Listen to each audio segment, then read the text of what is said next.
నంది, ఆ చివర కొంచెం పైకి లాగు, గడపకు తగలకుండా ఉండాలి. ఇప్పుడు సరిపోయింది. ఉగాది పచ్చడి వాసన ఇక్కడిదాకా వస్తోంది. అంటే పార్వతి తయారీ మొదలుపెట్టినట్టుంది. నువ్వు త్వరగా దిగిరా, మనం అరుగు మీద పంచాంగ శ్రవణానికి సిద్ధమవ్వాలి.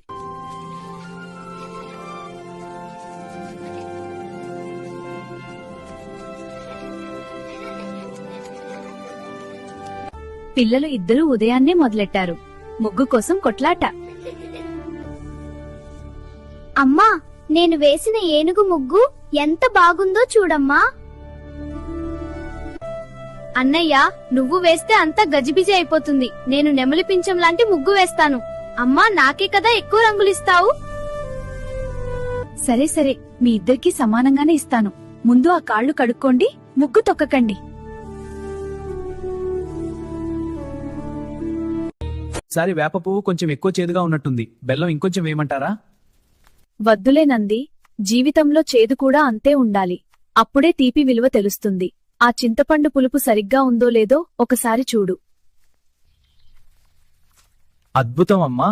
కారం, ఉప్పు, పులుపు అన్నీ భలే కుదిరాయి. స్వామివారు పిల్లలు పచ్చడి కోసం ఎదురు చూస్తున్నారమ్మా. ఈ పచ్చడి తింటుంటే గతేడాది అలసటంతా పోయి కొత్త ఉత్సాహం వస్తోంది. పార్వతి, చాలా రుచిగా చేశావు. అమ్మా, మామిడి ముక్కలు భలే కరకరలాడుతున్నాయి. నాకు చేదు అస్సలు తెలియడం లేదమ్మా. అంతా తీపిగానే ఉంది. ఇంకొంచెం వడ్డించినంది. ఉగాది పచ్చడి చేదు తర్వాత ఈ బొబ్బట్ల తీపి తింటేనే పండుగ పూర్తయినట్టు. నువ్వు వెళ్లి స్వామిని, పిల్లల్ని పిలువు. నేను ఎప్పుడో వచ్చేశానమ్మా. ఆ వేడి బొబ్బట్టు మీద కాస్త నెయ్యి ఎక్కువ వేయవా? చూడు నంది, మన గణపతికి పూజ కంటే భోజనం మీదే శ్రద్ధ ఎక్కువ. రండి రండి, అందరికీ ఉగాది శుభాకాంక్షలు. భోజనాలు సిద్ధంగా ఉన్నాయి, లోపలికి రండి.